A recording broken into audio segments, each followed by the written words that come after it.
info in the morning.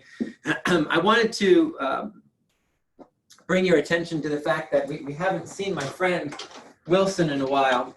And Mike and Kim Tromba decided that my friend Wilson wasn't exactly enough to keep me company. And so when arrived at my house one day last week, meet the new Wilson. There's real Wilson. So we're getting rid of my old Wilson. Sorry, Wilson, you're out.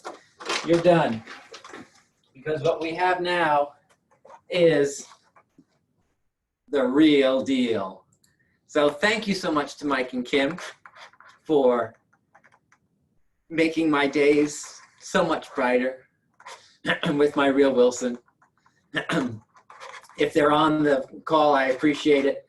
So we're going to give Wilson his own little Zoom, just in case he decides to chime in at any point. So do feel free to ask him questions in the chat. Alrighty, some quick announcements today. I think that Nancy has a quick rate update for us. Nancy, take it away. Unmute. Good morning, everybody. How are you today? Nice to see the sun out. Okay, so I was just pricing someone, and I thought it was a good something to share with everyone. Pretty standard. A condo, it's a purchase, 5% down. The loan amount is $350. Her credit score specifically is 744, and the rate was 3.25 for a 30-year fixed rate. So I thought that was really good. She's a first-time home buyer, but she doesn't qualify for the her income's too high to qualify for the first-time home buyer program. So hopefully you have someone that might be interested in something like that, and I hope you all have a great day. Awesome. Thank you so much, Nancy. We appreciate you, as always. Some other quick announcements for today. We have some great trainings going on, if you saw the calendar earlier. And you know what? I realized, I think earlier today, that for the last couple of days, I don't think you've been seeing the calendar when I thought you were seeing the calendar. I think you've been seeing some YouTube video, which was not the intent. So I'll have to get better at my screen sharing capabilities. So if you haven't been seeing the calendar, do note that this is what you're meant to see each morning before you come in.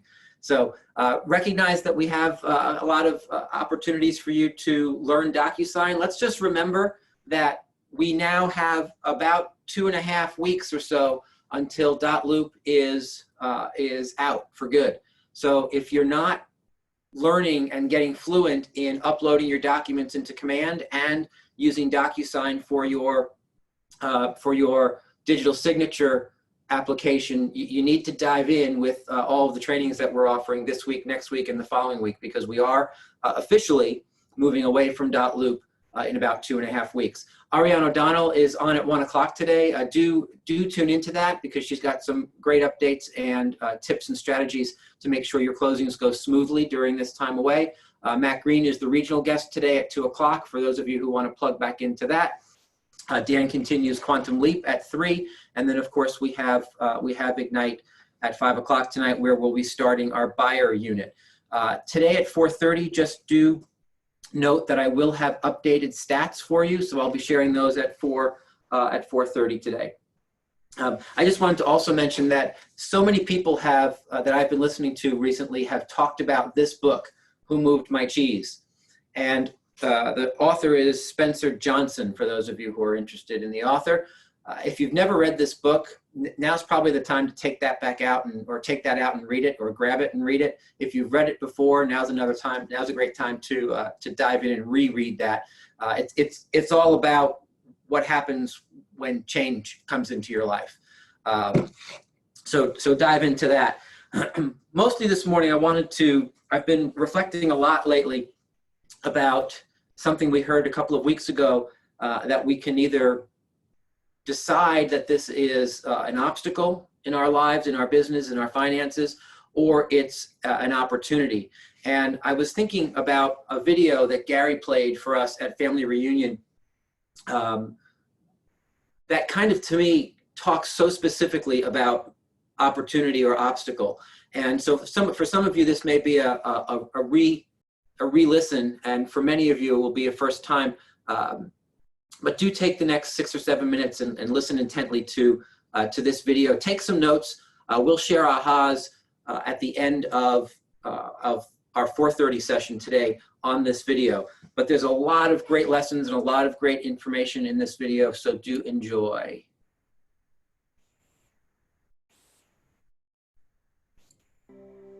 Follow your passion first. When I retired from the game, I sat there asking kind of all the wrong questions.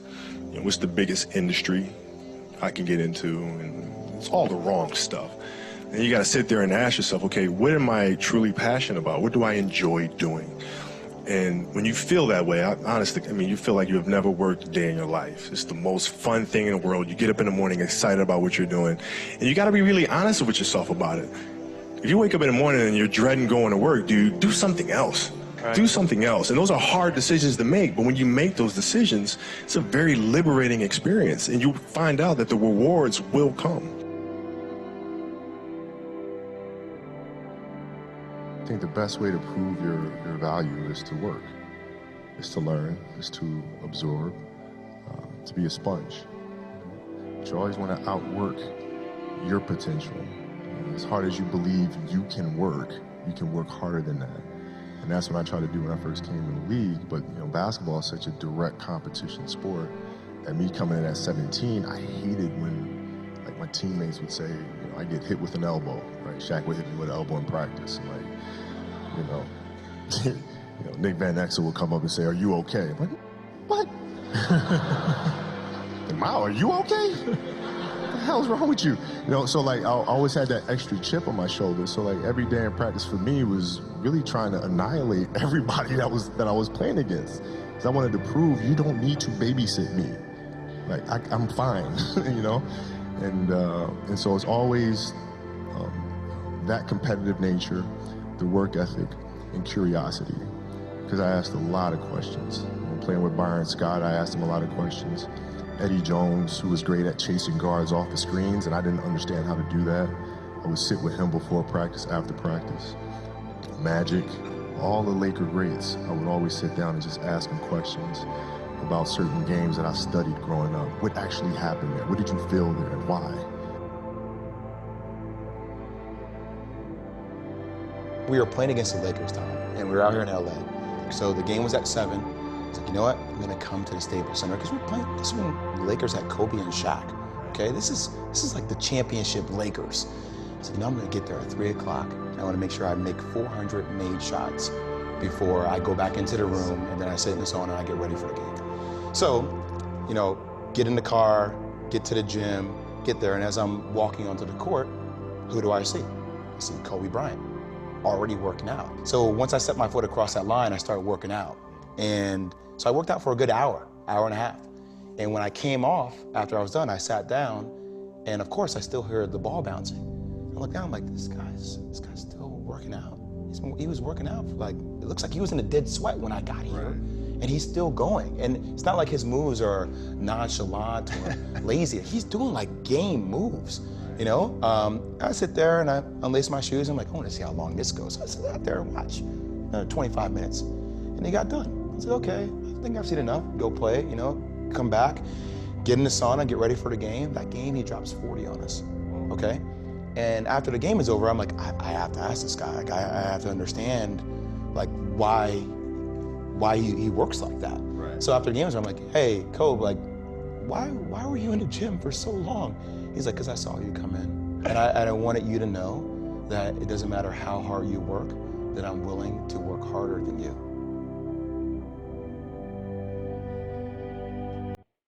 If your job is to try to be the best basketball player you can be, right? To do that, you have to practice, you have to train, right? You want to train as much as you can, as often as you can. So if you get up at 10 in the morning, train at 11, right? 12, say 12, train at 12. Train for 2 hours, 12 to 2. You have to let your body recover. So you eat, recover, whatever. You get back out, you train, start training again at 6. Train from 6 to 8.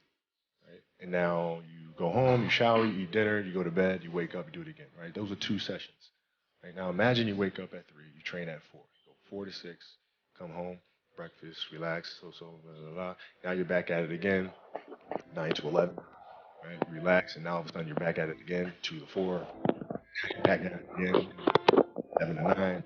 Look how much more training I have done by simply starting at 4, right? And so now you do that, and as the years go on, the separation that you have with your competitors and your peers just grows larger and larger and larger and larger and larger.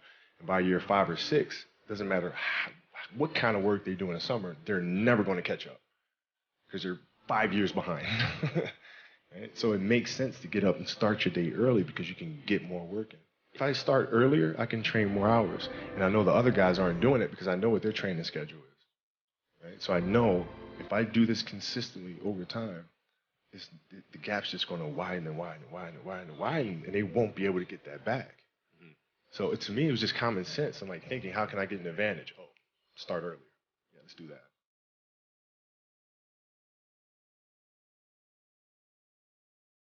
How do you develop that, or where do you learn that from? Well, I think it's just it's just a matter of what's important to you. What's important to you for whatever reason. I felt like I didn't feel good about myself if I wasn't doing everything I could to be the best version of myself.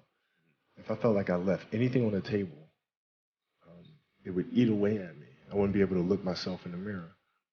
And so the reason why I can retire now and be completely comfortable about it because I know that I've done everything I could to be the best basketball player I could be.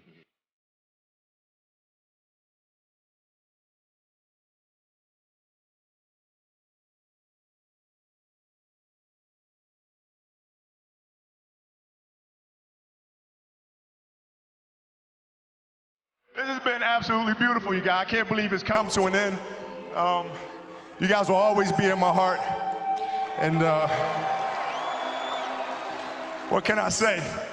Mamba out. All righty. Thank you, Kobe. We appreciate it. Adonis, take us to our next piece.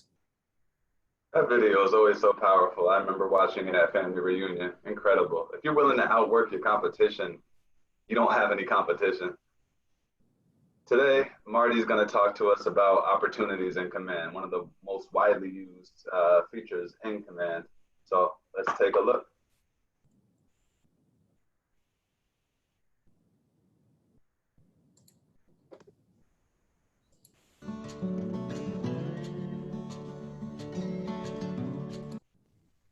Good morning, Keller Williams, and welcome back to the KW Command 66-Day Challenge. Today is day 18. I'm coming to you live from the 20th story of the Aria Resort and Hotel as I watch the sunrise over Vegas, and I'm here for the Future Conference, and it's an amazing conference I'm super excited about. We're going to hear 100 plus technologists, agents. It's just going to be a really exciting conference. So if you guys are not here, feel free to live stream. I'm showing you this here on your Command when you log into Command. That's today, December 9th, tomorrow, December 10th. You should have this banner, and you can click on this link to be taken to the live stream and actually watch the event live here in Vegas. So for those of you that couldn't join us, check it out live. This is kind of day 2 or step 2 in our opportunities section of the 66-Day Challenge.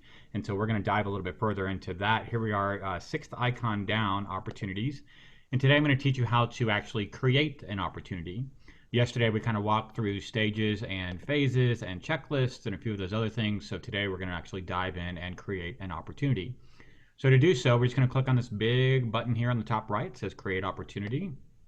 And once we do so, we'll get the first page to put in all of our pertinent information. So your Market Center should be hard-coded. If for some reason you're a multiple member Market Center, you can choose which Market Center you want to run this opportunity under. If you have a team, you would select the team here. Opportunity type, be real careful here. It does default to listing, and once you create the opportunity and do any work on it, you cannot at this point come back and change this.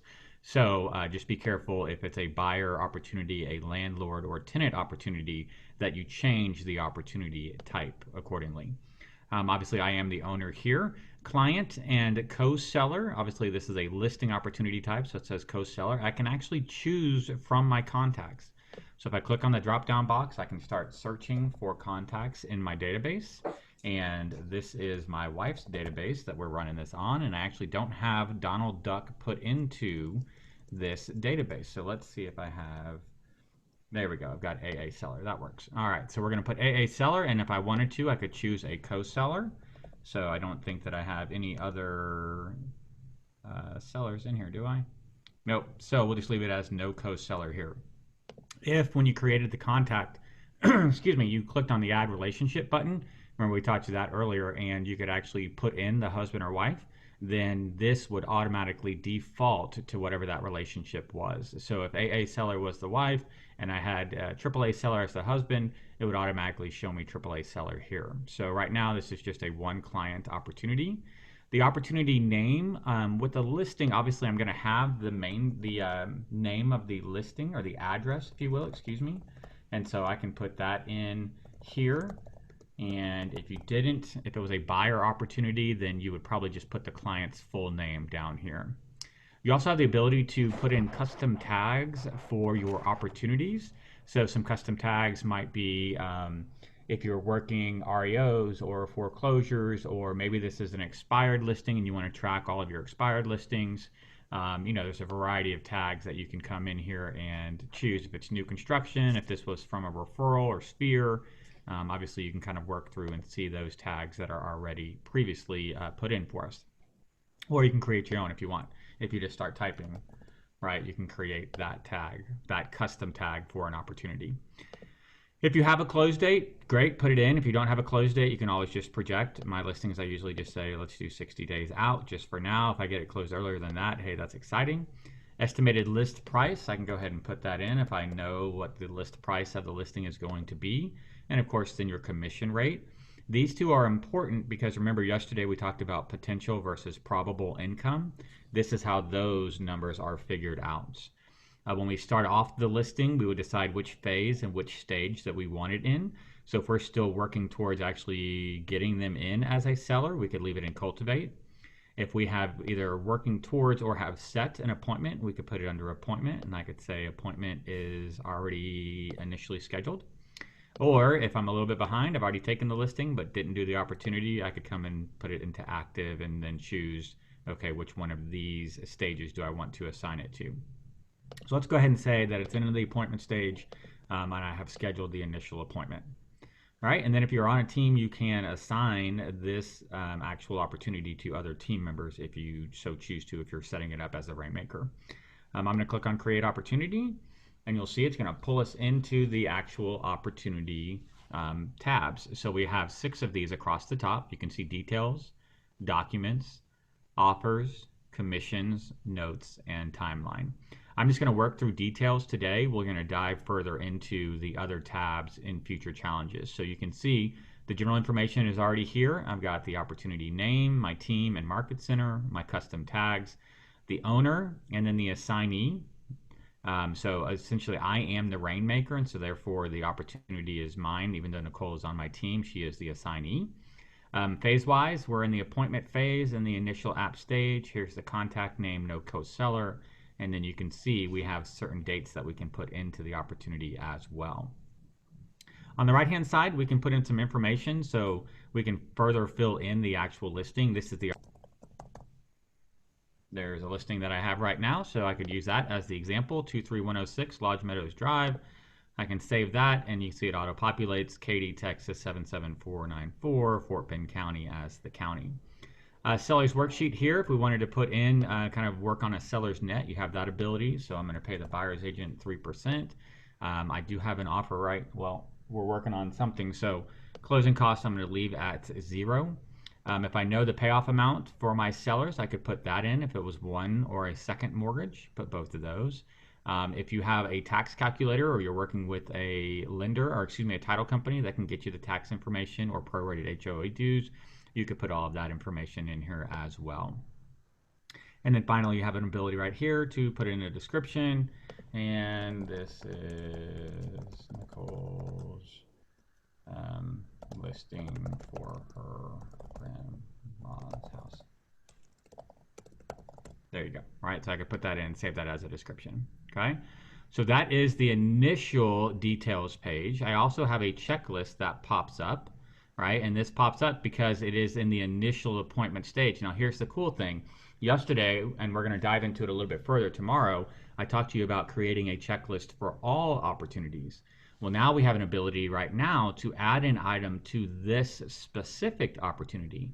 So this might be a one-off item that doesn't happen on all of my listings, and yet this one does. So we're on the initial appointment, and I want to make sure that I bring a nice bottle of Cabernet for her parents, right? So this was a listing that I took. That's actually my wife's parents, and I could put in an actual note that said, hey, don't forget to bring a nice bottle of Cabernet as a gift for her parents for giving you the listing.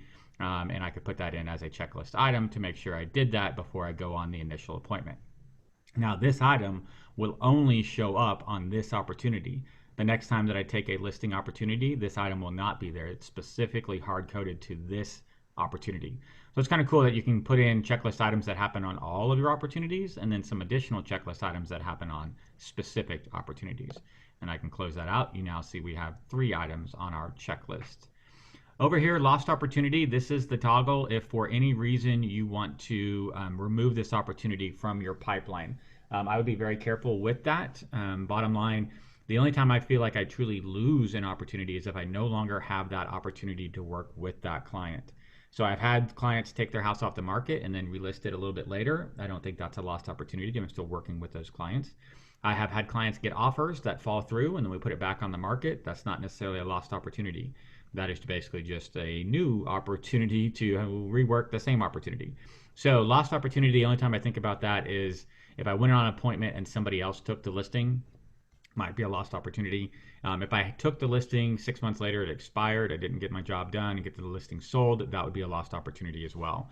So just be really careful because when you click this, it does come out of your pipeline altogether, and you no longer have the ability to see that opportunity in the pipeline. So that's what I've got for today, guys. Tomorrow we're going to dive a little bit further into the checklists. We're going to get into documents. We're going to get into offers. We're really going to explore a deep dive on opportunities and make sure you guys are well informed what's happening there. So I'm going to go get ready for an amazing future conference and be looking for more posts and details about that here soon. And as always, I look forward to speaking with you again tomorrow morning. Thanks so much, guys. Oh, cool. Thank you. There we go. Thank you, Marty. Appreciate you as always. So tomorrow he's going to give us a recap on checklists and he's going to talk about the document section, which is really important. So make sure you can make it tomorrow and make it a great day today. Bye-bye.